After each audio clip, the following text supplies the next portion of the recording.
చేసుకుంటుంటారు. మేము 75 years 80 years కూడా వస్తారు కొంతమంది. Oh my god. వచ్చి కొన్నిసార్లు వాళ్ళు అడిగేదే మమ్మల్ని, డాక్టర్ నాకు పిల్లలతో ప్రాబ్లం లేదు, నాకు చాలామంది ఉన్నారు, నాకు ఓన్లీ సెక్షువల్ ప్రాబ్లమ్స్ ఉన్నాయి, దానికి మందులు ఇవ్వండి అనే వాళ్ళు కూడా ఉంటారు. సో అది వాళ్ళ ప్రాబబ్లీ వాళ్ళ జెనెటిక్స్ అవి వేరే. సో మన ఇండియన్ సినారియోకి వచ్చేసరికి 45-50 ఇయర్స్కి వచ్చేసరికి చాలా వరకు స్పెర్మ్ క్వాలిటీ తగ్గిపోతుంది, ప్రొడక్షన్ కూడా తగ్గిపోతుంది, క్వాలిటీ కూడా తగ్గిపోతుంది. సో ఇప్పుడు చాలామంది టెకీస్ ఉన్నారు, software employees work from home చేస్తూ ఉన్నారు. మనం రోజు వాడే ఈ సెల్ ఫోన్ చాలామంది ఇలా జేబులో పెట్టుకుంటారు, లేదంటే కింద పాకెట్లో పెట్టుకుంటారు, చేతి ముందు ల్యాప్టాప్, ఆల్వేస్ దిల్ బ్రౌజ్. అవి ఆటం బాంబులు అనే విషయం చాలామందికి అర్థం కాదు. దానివల్ల పడుతున్న ఇబ్బందులు వాళ్ళకి ఇప్పటికీ తెలియకపోయినా లాంగ్ టర్మ్లో వాళ్ళు తెలుసుకునే స్టేజ్కి అంతా అయిపోతుంది. సో ఎంత అలర్ట్గా ఉండాలి వీటి విషయాలు? అంటే ఒకప్పుడు ఈ ప్రాబ్లమ్స్ ఉండేది. యాక్చువల్లీ మీరు అన్నట్లు మొబైల్ ఫోన్స్కి రేడియేషన్ లెవెల్స్ చాలా హై ఉండేవి. ఇప్పుడు ప్రతి మొబైల్ ఫోన్కి సార్ వాల్యూ అని ఉంటుంది. సో ఇప్పుడు వచ్చే మొబైల్స్ అన్నీ చాలా వరకు సేఫ్. సో ఒకప్పుడు 10 ఇయర్స్ బ్యాక్ ఎప్పుడైతే మొబైల్ ఫోన్స్ వచ్చాయో అప్పుడుతో ఇప్పుడు చూసుకుంటే అప్పుడున్న స్మార్ట్ ఫోన్స్కి ఇప్పుడున్న స్మార్ట్ ఫోన్స్కి చాలా డిఫరెన్స్ ఉంది. సో అప్పుడు ఏంటంటే కార్డియాలజిస్టులు ఏమో షర్ట్ పాకెట్లో పెట్టుకోవద్దని అనేవాళ్ళు, ఆండ్రాలజిస్టులు ఏమో ప్యాంట్ పాకెట్లో పెట్టుకోవద్దని అనేవాళ్ళు. ఇప్పుడు జనరల్లీ ఏమి కాదు, most of the mobiles are safe. అంటే మనకు చుట్టూ ఉన్న రేడియేషన్తో పోలిస్తే మన మొబైల్ నుంచి వచ్చే రేడియేషన్ చాలా తక్కువ. ఇప్పుడు మనం సిటీలోనే ఉన్నాం అనుకోండి, మనం చుట్టూ తిరుగుతుంటే ఎన్ని మొబైల్ టవర్స్ ఉన్నాయి, వాటి నుంచి వచ్చే రేడియేషన్సే చాలా ఎక్కువ. మనం ఇప్పుడు మన బిల్డింగ్ పైన లేకపోయినా మన పక్క బిల్డింగ్ పైన ఆ పక్క బిల్డింగ్ పైన ఉన్నా కూడా మనం హై రేడియేషన్ జోన్లో ఉన్నట్టే. కాకపోతే మొబైల్ ఫోన్కి వచ్చేసరికి అవసరం ఉన్నంత వరకు పాకెట్లో ఉండి జర్నీ చేసేటప్పుడు, ఆఫీస్కి వెళ్ళగానే లేకపోతే ఇంటికి వెళ్ళగానే దూరం టేబుల్ మీద పెట్టేసి వాడుకోవాలి. కానీ ఇప్పుడు కొంచెం బ్లూటూత్ ఇయర్ ఫోన్స్ ఇవన్నీ వచ్చాయి కాబట్టి వాటిలో కూడా రేడియేషన్ ఉంటుంది. చాలామంది వాటిని వాడుతున్నారు కాబట్టి మొబైల్ ఫోన్ నుంచి వచ్చే డ్యామేజ్ చాలా వరకు తగ్గిపోయింది. బట్ ల్యాప్టాప్స్ మీదకి వచ్చేసరికి చాలా వరకు అవేర్నెస్ వచ్చేసింది. ల్యాప్టాప్ తాయి మీద పెట్టుకుంటే ఆ హీట్ వల్ల టెస్టేజ్ డ్యామేజ్ అవుతాయి అనేది బాగా వైరల్ అయిపోయింది. సో అందుకని ఇప్పుడు చాలామంది ఏదైనా ప్లాంక్ పెట్టుకుని వాడడము లేదా టేబుల్ మీద పెట్టుకుని వాడడము, మాకు పేషెంట్స్ రాగానే చెప్తున్నాను, నేను ఎప్పుడు వాడినా సార్ నాకు అవేర్నెస్ ఉంది అంటే బేసిక్గా ఆ లెవెల్కి రీచ్ అయిపోయింది. సార్ ఈ మధ్య కాలంలో లాస్ ఏంజల్స్లో జరిగిన ఒక రేస్ ప్రపంచవ్యాప్తంగా చాలామందికి షాక్కి గురి చేసింది.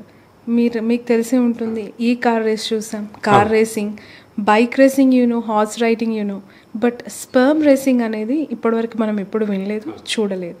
లాస్ ఏంజల్స్లో జరిగిన ఈ స్పెర్మ్ రేస్ అనేది ఎందుకు చేయాల్సి వచ్చింది? దాని పర్పస్ ఏంటి, ఇంటెన్షన్స్ ఏంటి? బేసిక్గా మేల్ ఫర్టిలిటీ గురించి అవేర్నెస్ తీసుకున్నాడు మేము. బేసిక్గా రేస్ అంటే మనం స్పెర్మ్ని మనం కంట్రోల్ చేయలేం. మన స్పెర్మ్ ఎలా వెళ్తుంది, ఎన్ని స్పెర్మ్స్ ముందుకు వెళ్తున్నాయి అనేది మనం ఎప్పుడు కంట్రోల్ చేయలేం. కాకపోతే ఆ రేస్కి మెయిన్ ఉద్దేశం ఏంటంటే మగవాళ్ళలో ఫర్టిలిటీ లెవెల్స్ తగ్గిపోతున్నాయి.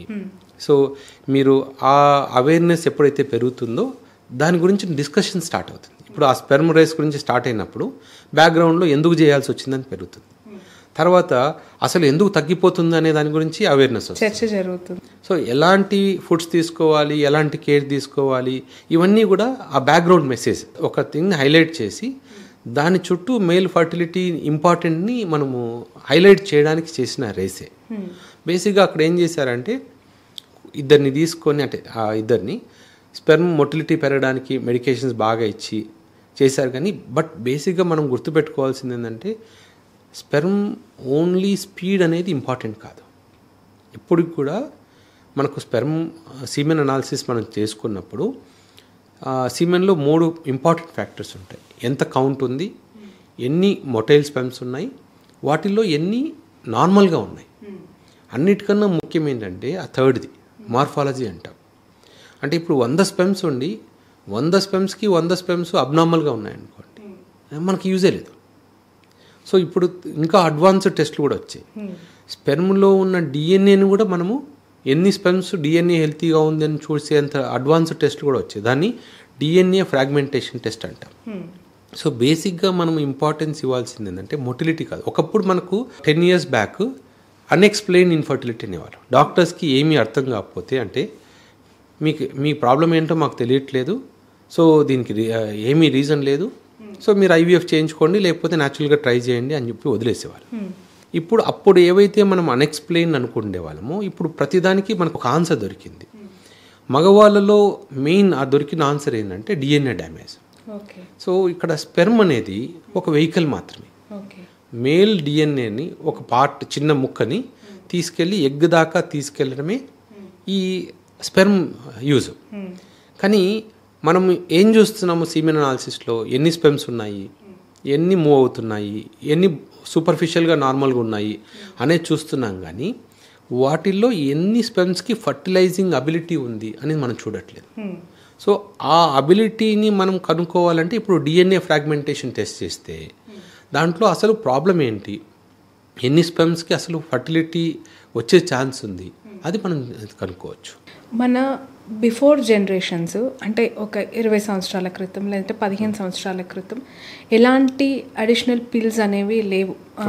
పిల్లలు పుట్టుకకు కావచ్చు, లేదంటే గ్రోత్కి కావచ్చు, స్పర్మ్ ఇంక్రీజ్కి కావచ్చు. బట్ ఇప్పుడు పిల్లల కోసం అలాంటివి వాడాల్సిన సిచ్యువేషన్ తప్పనిసరి అయ్యింది.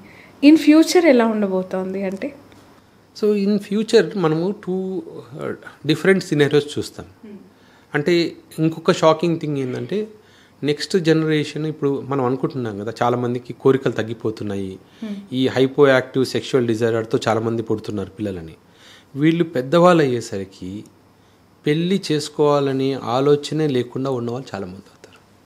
ఇప్పుడు కూడా మీరు చిన్నపిల్లల్ని చాలామందిని అడగండి, మీకు తెలిసిన చిన్నపిల్లల్ని ఏమవుతావంటే చాలామంది నేను పెళ్ళి చేసుకోను అనేవాళ్ళు చాలామంది పెరిగిపోతున్నారు. నెక్స్ట్ మనకు మేజర్ ప్రాబ్లం అదే. అసలు పెళ్ళంటేనే ఇంట్రెస్ట్ లేని జనరేషన్ నెక్స్ట్ జనరేషన్ వస్తుంది. ఓకే. సో అప్పుడు ఫర్టిలిటీ మా వాళ్ళ అవసరమే కూడా ఉండదు, ఎందుకంటే పెళ్ళి చేసుకోము అన్నప్పుడు ఇంకా అవసరమే లేదు. సో అది చాలా మేజర్ ఫ్యాక్టర్.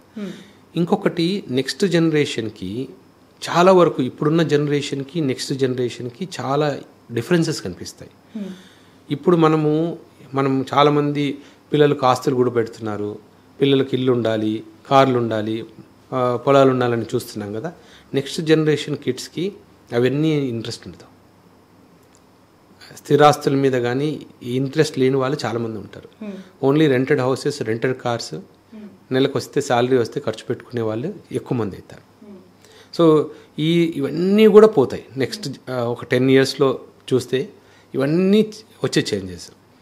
తర్వాత మనము ఈ నెక్స్ట్ జనరేషన్కి వచ్చేసరికి టాబ్లెట్స్ తీసుకుంటేనే అంటే మనం ఇప్పుడు కూడా మేలుకొని మళ్ళీ యంగ్ ఏజ్లోనే పెళ్ళిళ్ళు చేయడం మొదలు పెడితే మళ్ళీ ఫర్టిలిటీ రేట్స్ పెరుగుతాయి. సో అప్పుడు ఫర్టిలిటీ సెంటర్స్ అవసరం ఉండదు, అలాంటి డాక్టర్స్ అవసరం కూడా ఉండదు. ఇవన్నీ కాకుండా మనం ఇట్లాగే ఉంటే ఏదైనా పిల్లలు కనాలంటే కంపల్సరీ ఏఏ కావాలి. నెక్స్ట్ జనరేషన్కి ఈవెన్ ఇప్పుడు ఆల్రెడీ మనకు ఫర్టిలిటీలో కూడా ఏఏ వచ్చేసింది. సో ఇప్పుడు ఎంబ్రియాలజిస్ట్ అవసరం లేదు, అన్నీ రోబోట్సే చేస్తున్నాయి. అవే స్పెమ్స్ని ఏ స్పెమ్ కావాలో పికప్ చేసుకుంటుంది, ఏ ఎగ్ కావాలో పికప్ చేసేసుకుంటుంది. సో నెక్స్ట్ జనరేషన్ వచ్చే వాళ్ళలో కూడా సో ప్రాబ్లం ఏమవుతుందంటే అసలు జెనెటిక్ మెటీరియల్ ఎలాంటి మెటీరియల్ ట్రాన్స్మిట్ అవుతుంది నెక్స్ట్ జనరేషన్కి, అది కూడా మన కంట్రోల్లో ఉండట్లేదు. మనం సిస్టమ్ చేంజ్ అయ్యి మళ్ళీ మ్యారేజెస్ అన్నీ తొందరగా అంటే ఎర్లీ మ్యారేజెస్ సిస్టమ్కి రాకపోతే నెక్స్ట్ పాపులేషన్ ఆటోమేటిక్గా కంట్రోల్ అయిపోతుంది. సో రెండోది అసలు ఏదైనా డాక్టర్స్ పిల్లలు కావాలంటే కంపల్సరీ డాక్టర్ దగ్గరికి వెళ్ళాలి, పిల్లలు వద్దనుకుంటే అసలు పెళ్లి చేసుకునే వాళ్ళు కూడా ఉంటారు. ఓకే సార్, మీరు ఇంతకుముందు అన్నారు ఏఐ బేబీకి సంబంధించి రీసెంట్గా మెక్సికోలో జరిగిన బర్త్ ఏఐ అసిస్టెడ్ బేబీకి సంబంధించి చాలా షాక్కి గురి చేసింది సార్. అది ఓకే, ఇప్పుడు కన్సీవబుల్ లైఫ్ అనే ఆర్గనైజేషన్ ద్వారా బేబీ వచ్చేసింది, మనం మాట్లాడుకుంటున్నాం. But in future next coming డేస్లో ఒక తల్లి తండ్రి తమకి పుట్టబోయే బిడ్డ ముక్కు ఎలా ఉండాలి, కళ్ళు ఎలా ఉండాలి, ఏ కళ్ళు ఏ రంగులో ఉండాలి, డిజైనర్ బేబీస్ అంటే అది కూడా బొటిక్ ఓరియంటెడ్గా వాళ్ళే స్కెచ్ చేసేసి గ్రాఫ్ వేసేసి ఇస్తే దానికి తగ్గట్టు పిల్లల్ని ఇస్తుంది ఏఐ అనేది నిజం అంటారా? అది జరగబోతుందా? నాకు చాలా షాకింగ్గా అనిపిస్తుంది. వస్తుంది. ఇప్పుడు అసలు పెళ్ళే చేసుకోకూడదు అనే వాళ్ళు కొంతమంది ఉన్నారు, పెళ్లి చేసుకున్న పిల్లలు కనకూడదు అనే వాళ్ళు చాలామంది ఉన్నారు. సో అలాంటి వాళ్ళు కొన్ని సంవత్సరాల తర్వాత పిల్లలు కావాలి అంటే న్యాచురల్గా పిల్లలు బట్టి పరిస్థితి అసలు ఉండదు. సో వాళ్ళకి కావాల్సింది పిల్లలు. సో వాళ్ళకు డిజైనర్ బేబీస్కి వెళ్తారు. మీకు షాకింగ్గా ఉండొచ్చు, మా ఫ్రెండ్ సర్కిల్లోనే ఒక ఫ్రెండ్ ఉన్నాడు, మా డాక్టర్ సర్కిల్లోని. ఆ అబ్బాయి లేట్ మ్యారేజ్. ఆ అబ్బాయి పిల్లల కోసం అంటే సింగిల్. సో మ్యారేజ్ కావాలి అంటే జనరల్గా ఆయనకి మ్యారేజ్ చేసుకోవాలనే థాట్ రాలేదు, డిలే అయింది.